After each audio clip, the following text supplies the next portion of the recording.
काय राव अचानक का गावी आलो म्हणजे आमच्या नवीन घरासाठी आम्हाला स्टाईल किचन कट्टा फरशा बिरशा सिलेक्ट करायच्या होत्या ना। मग धपाधप जाऊबाईनं भाकऱ्या थापल्या आणि मी धपाधप कपडे आपटले म्हणजे धुतली फाडली बिडली नाहीत। मग काय आम्ही नतून ठटून एवढ्या कडक उन्हात काळं व्हायला चाललो म्हणजे शेडगेवाडीला पोचायचं होतं। दुष्काळात 13 महिना तिकडे आले प्लंबर बरोबर ऐन टायमामध्ये 2 दिवसात सगळी गडबड करायची होती बघा। प्लंबर आले म्हणजे कुठनं नळ काढायचं संडास बाथरूम बेसिन कुठं बसवायचं हे चाललेलं आणि इकडं सासऱ्याचं आणि सासूचं काय माहिती चालेल कळत नाही। आमचा मिनी पाटा किती सुधारलाय बघा, चायनीजची गाडी चक्क।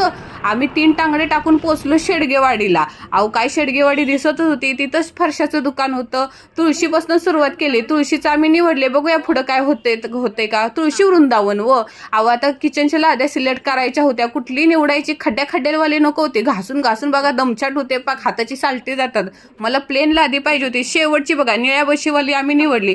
हे दोघं जडपं आता खालची फरशी निवडतात आहे, बघू।